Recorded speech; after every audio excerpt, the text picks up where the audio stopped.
मित्रों, सबसे पहले मैं आप सबको ही धन्यवाद देने के लिए औपचारिक रूप से आपको निमंत्रण दिया था कि आज प्रत्यक्षता फिर से मिलना हो जाए।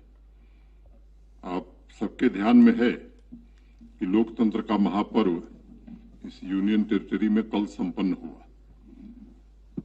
मुझे लगता है कि ये एक मील का पत्थर साबित होगा और यहाँ के विकास और नवनिर्माण में कल जो चुनाव हुआ है इसका बहुत ही महत्व होगा।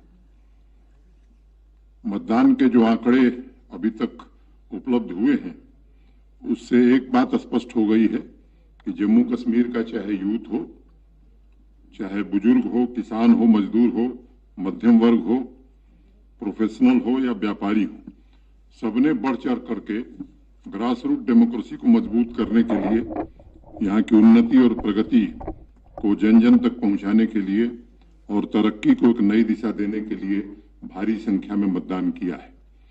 अगर पिछले लोकसभा चुनाव से और इस चुनाव के मत प्रतिशत की तुलना करेंगे आप, तो कठिन स्थानों पर भी विपरीत मौसम के बावजूद मैं कह सकता हूं कि कई स्थानों पर दुगुना मतदान हुआ है। और इसके लिए मैं श्रेय आपको देना चाहता हूं। पिछले दिनों जनता से सीधा संवाद स्थापित करने का जम्मू कश्मीर प्रशासन ने जो प्रयास किया, उनकी समस्याओं के समाधान में जिस तरह की रुचि सबने मिलकर के दिखाई और उसको आपने जिस ढंग से लोगों तक पहुंचाने का काम किया, मैं मानता हूं कि आपकी भी भूमिका अत्यंत महत्वपूर्ण रही है।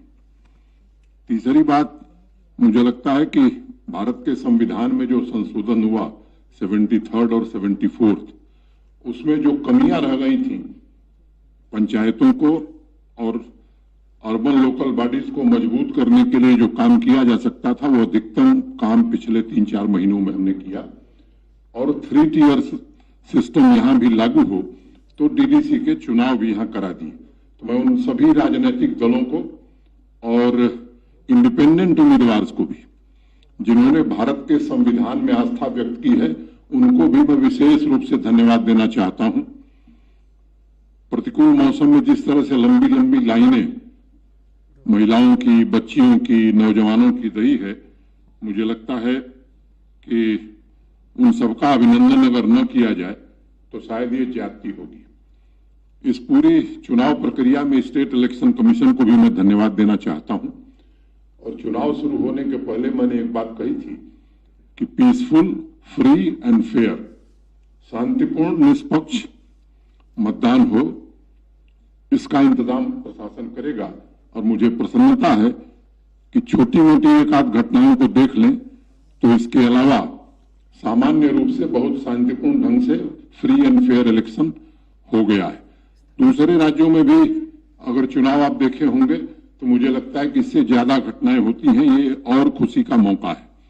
दूसरी बात, प्रशासन के जो हमारे साथी इस पूरे अभियान में लगे थे, जम्मू कश्मीर पुलिस और फोर्स के जिन लोगों ने इस ठंड में भी पूरी मेहनत करके इस चुनाव को निष्पक्ष कराने में और शांतिपूर्ण कराने में योगदान दिया है, उन सबका भी मैं आज अभिनंदन करना चाहता हूं। और मैं एक बात कहना चाहता हूं कि ये त्रिस्तरीय डेमोक्रेसी जबरदस्त तरीके से जम्मू कश्मीर में काम करे, इसके लिए हम सब पूरा सहयोग करेंगे। और आने वाले दिनों में डिस्ट्रिक्ट डेवलपमेंट बोर्ड का जो गठन होगा तो जिले के विकास की पूरी जिम्मेदारी चुने हुए प्रतिनिधियों को मिले और वो काम करें, इसका हम सब प्रयास करेंगे। मुझे लगता है कि इससे ज्यादा मुझे कुछ कहने की आवश्यकता नहीं है और मैं उम्मीद करता हूं कि ये चुने हुए प्रतिनिधि और उनके माध्यम से जम्मू कश्मीर के विकास को नई ऊंचाई तक ले जाने का और जन कल्याणकारी योजनाओं को पूरी क्षमता से घर घर तक पहुंचाया जा सके, ये प्रयास हम करेंगे। एक बार फिर से मीडिया के साथियों के प्रति मैं आभार व्यक्त करता हूं और सभी राजनीतिक दलों को विशेष रूप से साधुवाद देता हूं कि भारतीय संविधान में आस्था व्यक्त करते हुए जो संशोधन हुआ उसको उन्होंने पूरी तरह स्वीकार किया। बहुत बहुत धन्यवाद, नमस्कार। फिर आगे भी श्रीनगर में मेरा रेगुलर हर महीने 1-2 बार मिलना होता था। जम्मू थोड़ा देर से आए और ठंड भी बड़ी कड़ाके की पड़ रही है, लेकिन मैं उम्मीद करता हूं कि जल्द ही आप सबसे भेंट होगी क्रिसमस और नए वर्ष की एडवांस में शुभकामना आप सबको देता हूं और उम्मीद करता हूं कि जल्द हम सब मिलेंगे। आपकी जानकारी में है कि 26 सितंबर को देश के सम्माननीय प्रधानमंत्री जी, जब 26 दिसंबर को देश के सम्माननीय प्रधानमंत्री जी एक सेहत योजना का शुभारंभ करने वाले।